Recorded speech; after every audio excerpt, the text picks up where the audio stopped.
Hello everyone, and welcome to Riverside Theater's Backstage Chat, a podcast where we get to talk to some of the talented artisans who work on our shows. Led by producing artistic director Alan D. Cornell and managing director John R. Moses, Riverside Theater is the only professional theater in Florida's Treasure Coast. Today we'll be speaking with Christine Hillbery, Riverside Theater's costume shop manager, and Corey Brittain, the assistant costume shop manager. But Anna is also the costume designer for our production of $1 Million Quartet, and will also be designing the costumes for our upcoming productions of Morning After Grace and Yankee Tavern this season. Corey was the costume designer for our Riverside Theater for Kids productions of Newsies and Newsies Junior this past summer, and the upcoming kids production of Finding Nemo Jr. in December as part of our Winterfest Holiday Festival. Welcome. Thank you. Thank you. Now, Anna, correct me if I'm wrong, but this $1 Million Quartet is your 11th professional show where you've designed costumes here at Riverside. Yes, that is correct. Were you familiar with $1 Million Quartet when you were asked to design the costumes? Yes, I actually was. They asked me to costume coordinate the last time we did $1 Million Quartet, so I was very familiar with the show. And we had rented the costumes the last time that we did it, and since this time I would have the chance to design it, I got to kind of reimagine what I wanted to do, what I would want to do with the show. Yeah.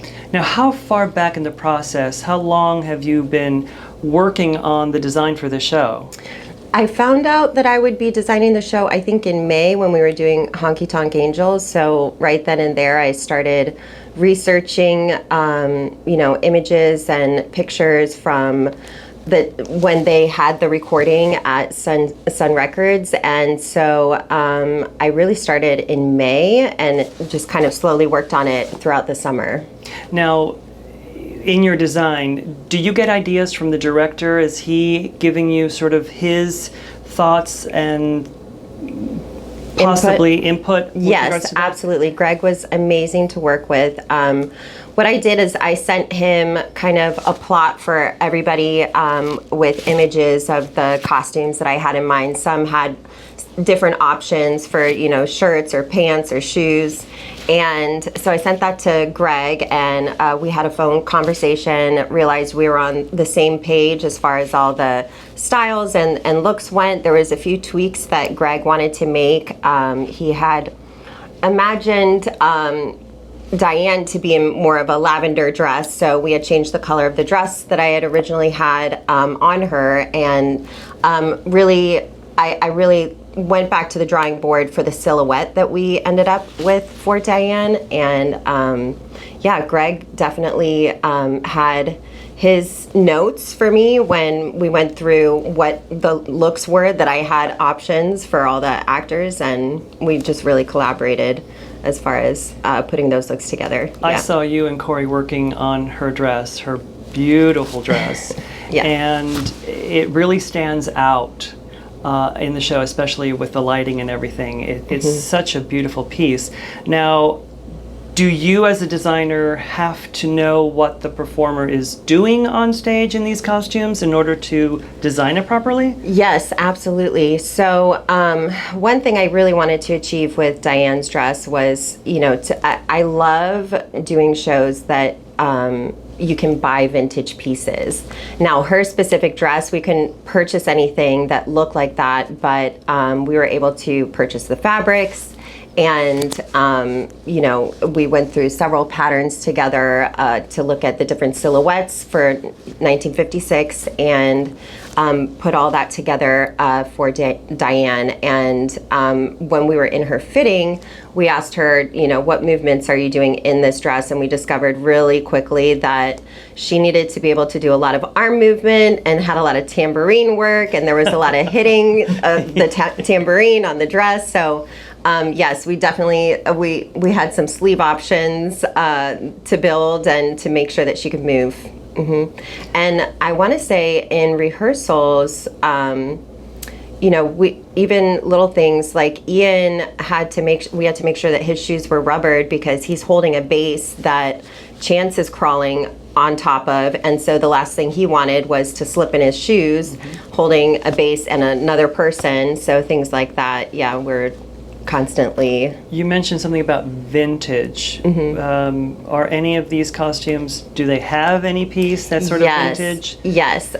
So we have quite the stock now, since I've been here about 8 years. So I like to pull vintage pieces if possible. So things like ties are actually from 1950s. Even little things like hankies. I know it's like small, but those things, the watches that they're wearing, you know, they're not wearing contemporary watches, they're actually wearing vintage accessories. So that's nice, like gloves and things like that. Yeah. Well, you hear a lot of the performers talk about when they get into the costume, that's the final piece of their character. And so they really can embrace that character because they're now in the look of that character. So having those pieces is quite impressive. It's I love it. I love it. Now, since Million Dollar Quartet takes place in Sun Records in their studio over a course of a couple of hours, these characters don't have any costume changes, really, other than putting on a coat or something. But the finale, those costumes are spectacular. And each character really, really shines, literally, on stage. How did that look come about? Well, every character kind of had their own color palette. So for the finale jackets, I really wanted to reflect the colors that they were wearing, you know, in Act 1 and top of Act 2. So I decided to coordinate those colors, you know, so Elvis, you know, is wearing the same color jacket as his shirt. And for Joel, actually, his fitting was interesting because the jacket that I originally had on him had more of like a gray tone to it, and last minute I was pulling just some other options from stock with a little bit more color, and we put one of the jackets on, and it looked great on him. It fit him well, and he really just responded to it in his fitting. So, and we kind of came up with this backstory of like, he's got a little bit of everybody's color in his jacket. So his finale jacket actually was supposed to be silver. And so I ended up going back and thinking, well, it'd be nice if he had a little bit of everybody's color on his jacket at the end too. So that's how Did you have these jackets in stock? We had some in stock, but most of them, the ones that we ended up using were new, yeah. Well, by the time this episode airs, the show will be but a memory. But I encourage everyone listening to go to riversidetheatre.com and look for our backstage photos to see about the costumes we're talking about, because they really are spectacular. That finale is amazing. Was here opening night, and the noise in that room from the audience was one that I'd never heard. They were so ecstatic at what was going on, and your costumes were the star, of course, the performers, but the costumes definitely helped out with that. And the lighting as well. And lighting was great. The lighting, William Gibbons Brown did a phenomenal job, and Fiona, his assistant, fabulous job with the lighting. It all came together beautifully. Now, Corey, we've heard about the process about the professional productions, but what challenges do you encounter when designing costumes for young performers? Plus the fact that you're designing a show that maybe has 30 to 45 kids. Yes, it's a lot of kids to costume. And I think one of the greater challenges that I have discovered in the course of working on children's theater is most children's shows are based on an animated movie, and so they're so iconic and everyone knows what they look like.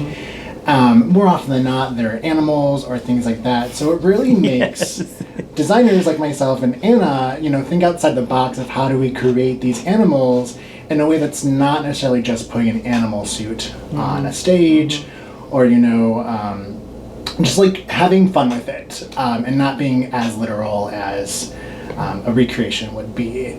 And then too, sometimes, you know, when there are 30 to 45 kids, a lot of them are in one costume through the show, and some of them are in like 4 to 5 to 7. And so how do you coordinate that across the board and make things easy for the children, since they're not adults? And in some cases, there's a double cast.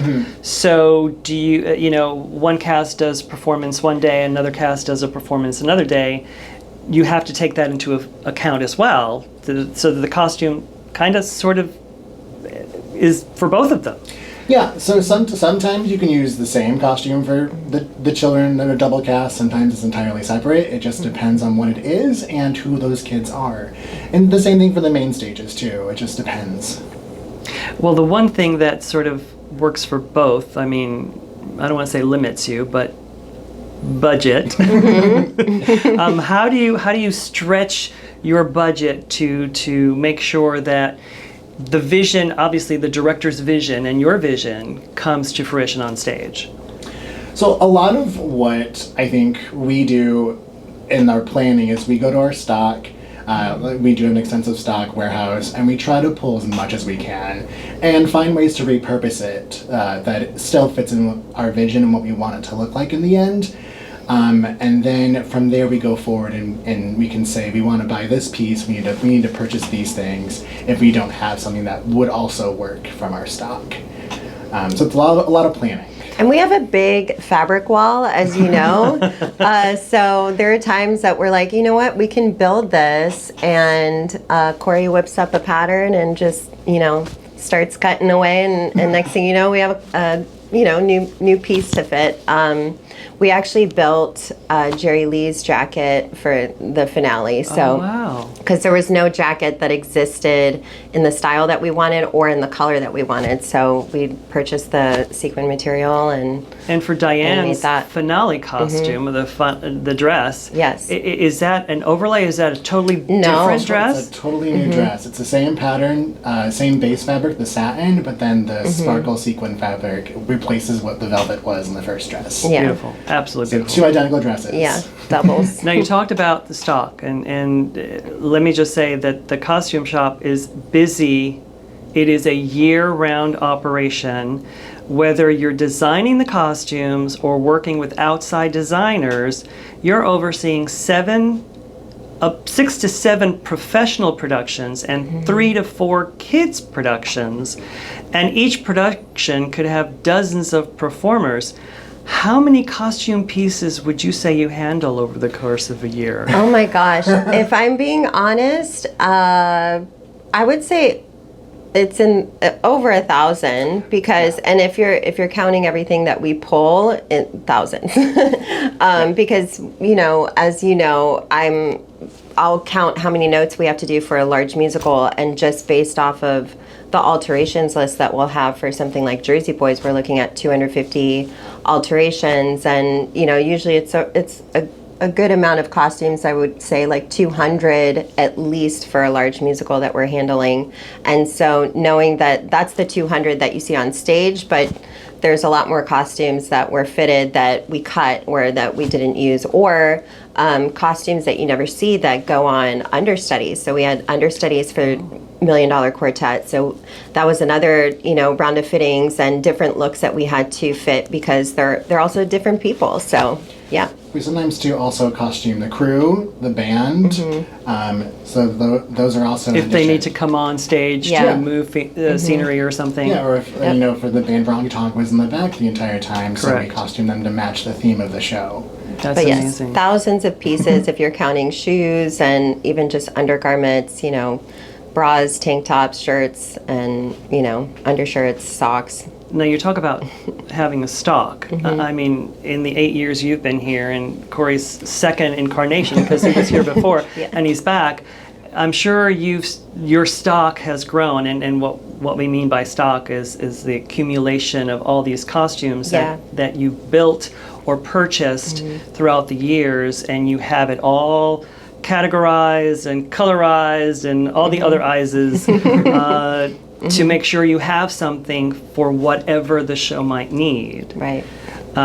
So how do you keep track of all of that? Actually, during the pandemic, we had some time to really go through stock and start taking inventory, taking pictures. So I do have on Dropbox a lot of photos of, because even our hat stock is pretty extensive. So sometimes when we're sitting in tech and we can't really leave because we're needed here, but we're like, we have to go pull a different hat. What do we have? I can like flip through those pictures and say, oh, do we still have this? And sometimes we won't have it because it was either sold to, you know, sometimes we sell the costumes if we purchase them to the actors. So you stretch your budget that's a little how bit? that is how everything kind of evens out.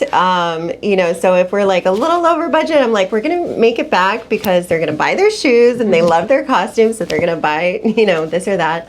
But there are pieces sometimes that I don't want to part with that I know would be, you know, too expensive to purchase again or hard to obtain later. But we do normally try to sell pieces because if we're being honest, the chances of us needing that piece again are high, but the chances of that piece being the color and the size that we need are low. So, you know, as we said, we do pull a lot from stock, but sometimes we'll sometimes pull something and say the shirt is great, but it's the wrong size, so we'll have to go purchase the size that we need, or, you know, we'll alter it. But yeah. Now, I'm sure you have hundreds of dresses and pants and shirts and jackets and whatnot, but your stock isn't extensive with regards to shoes, correct?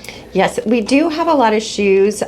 We do try to sell those more frequently to the actors since equity actors, we can't repurpose dance shoes. Once dance shoes are worn, they really can't be worn again because they've been broken in, they fit that person's foot, and, you know, dancers, that's their moneymaker. You don't want to, you know, if you're wearing the wrong shoe, you can mess up your foot. So we really don't repurpose any dance shoes, but we can if they're like nice dress shoes and they're just walking across stage and that's it, then they can wear those. But that's where I feel like our kids shows really get the advantage of having the stock that we have, because we have all these, you know, nice, beautiful, you know, shoes that we can't use again, and we'll use them in the kid shows, and they get to wear these, you know, professional Laducas sometimes, and those are like $350 shoes. So wow, yeah. That's amazing. Yeah, I love it. Now, Corey, with the upcoming kids production of Finding Nemo in December, is there anything fun or special in your design? How creative were you allowed to be?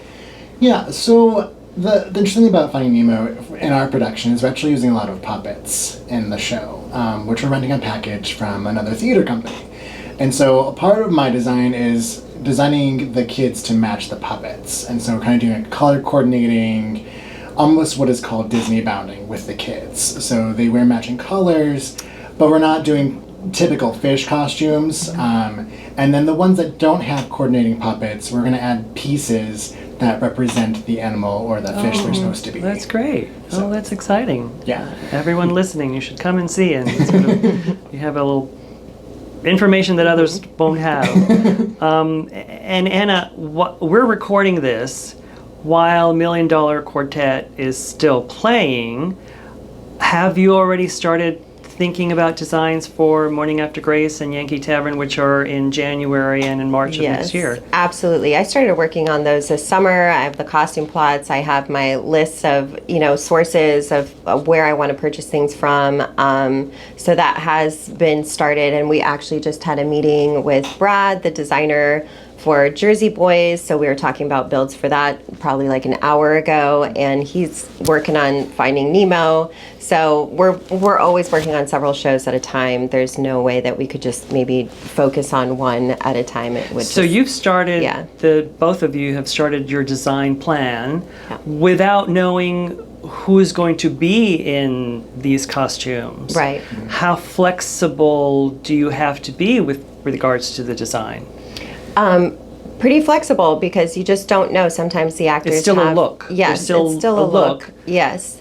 But that's why I love that, you know, well, at least for me, I like to have several options. So I will find, you know, the color palette that I like and different styles of maybe the same shirt or something like that that I like and would work for the character, but there's always one that speaks to the actor more. So I do think it's important to have those options for the actor to kind of have a say in their fittings.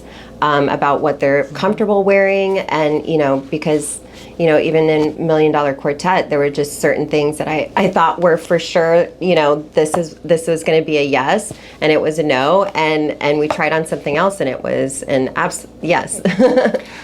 Yeah, I think that's a lot of our job is being flexible in what will work and what won't work. We're constantly trying things on people that doesn't work, and so we reevaluate and go back with a different plan. So it's always constantly changing.